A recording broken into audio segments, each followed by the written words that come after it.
Hey everyone, welcome back to Crypto Cash. Thank you so much for joining me here. I hope you're having a great day. We're taking a quick look at SUI, seeing what's going on. Just touching on our playout chart from yesterday. I was leaning more towards a short in the 232 range. We haven't seen that yet, so obviously we want to reevaluate and see if that's even still a viability. But at this point, it does appear though that we see 232 as that previous support turned resistance. It's normal to see the price action reject off that the previous low as a new high. So we'll see how that works out. But either way you look at it here, thanks so much for watching. We'll go ahead and pull up the charts, kind of see where the back-end liquidation data is at. While we got that loading, please make sure you check out Bitunix, folks. No KYC, no VPN required, $8,000 deposit bonus. These guys are actually really awesome. No lag, no nothing. I mean, it's just a phenomenal exchange. We've been using them for over a year now, and they're kind of the community favorite. So just figure I'd pass that on if you're kind of new to the community. Taking a quick look here at the back-end liquidation. What we want to see is understanding that this lower level is more likely to get hit because a lot of people are just taking longs in the 210 to 220 range. And let me rephrase that. They're not taking longs in those areas because they're not getting filled. What I'm referring to is that's where their stop loss, their liquidation events are occurring. Okay, that's where they have their stop losses and or liquidation. So that just kind of implies that the liquidation area below 210 to 220 is a potential target for the whales. Okay? It's just kind of how that works. Same thing here as well. From a macro perspective, we're closer to that lower range. It would seem sensible for the price to pull back a bit further before it goes up again. It's just kind of that standard, there's tons of profit to be taken. Why aren't they taking profit? They're just waiting for the price to go a little higher before they do. It's the exact same reason why I'm waiting for the price to go a little higher before I short. Same concept, right?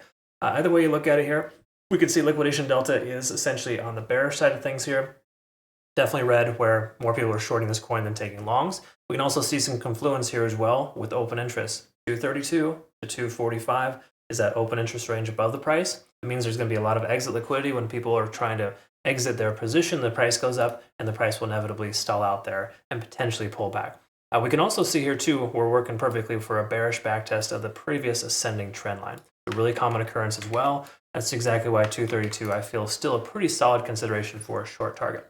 So what I'm hoping to see happen here is for Bitcoin to hit 85,000, so we can short Bitcoin, Solana, and SUI all at the same time.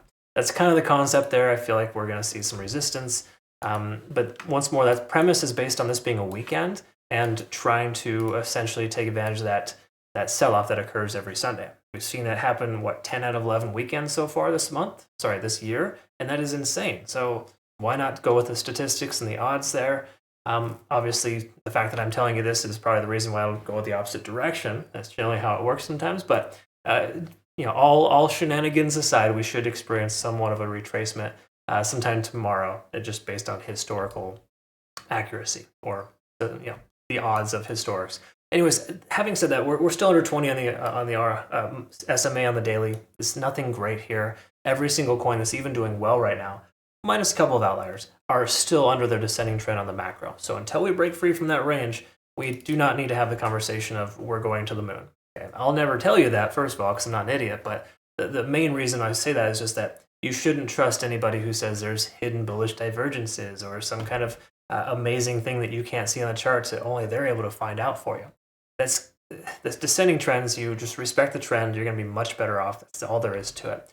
Not to say you couldn't still take some longs, don't get me wrong, but they're going to have to be tight margins and make sure you're not going to be an emotional idiot that just tries to run it to $4, $5, $6 or something stupid. Having said that, volume's dropping. There's no reason to trade this coin honestly on a weekend. And once more, based on this year so far, we've seen a lot of selling pressure on the weekend. So that's kind of where we're at there. 4-hour RSI, not good. Everything's looking bad. Money flow index is low. There's nothing here really, minus the MACD potential convergence, but we see this happen a lot where the convergence turns to become a divergence. So I think this is what commonly referred to as an MACD FU. It's what I call it, where we're probably likely to see that rejection here off this ascending trend. So once more, I think I'm going to hold true to the fact that 232 would be a better case scenario for a consideration on a short, pending Bitcoin doesn't do some crazy weird manipulative pump, which is still very much within reason. Totally is viable right now. All that said, Ichimoku Cloud confirming that taking a long or a short at this exact moment isn't necessarily the best call. More importantly, though, just don't take a long into this kind of key level resistance. We can see the cloud kind of hanging out ominously above the price action. And even though the conversion line's above the baseline, we got solid momentum, it's still not great. I mean, look at this. This is low volume. It's just not a good trade setup. There's nothing good here for a long position.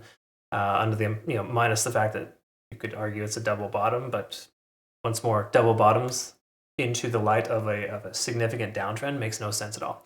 So do me a favor, folks. Don't try to convince yourself that there's a bullish chart pattern when everything else is bearish. It makes zero sense. The success rate of that becomes dramatically lower, even if there's generally a higher favorability of that pattern playing out. Let's break this trend line first, and let's go from there. Okay, how about that? All right, folks, that's kind of what we're at. I do have playout charts available on Twitter, Telegram, and Discord. That'll be available for you there, of course, if you're watching the video. Be sure to tune in if you're curious about our community. Yes, we are doing pretty darn well with our automated trading bots. I have some pretty good statistics there. Same thing as well with our traditional trades here too. Taking some nice profits. Near protocol, Bitcoin, even Litecoin, I closed out a little early. But it's all here for you if you're curious on some of these numbers here. Feel free to reach out. Don't hesitate. Look forward to seeing the next one though, folks. Have a good rest of your day. Take care.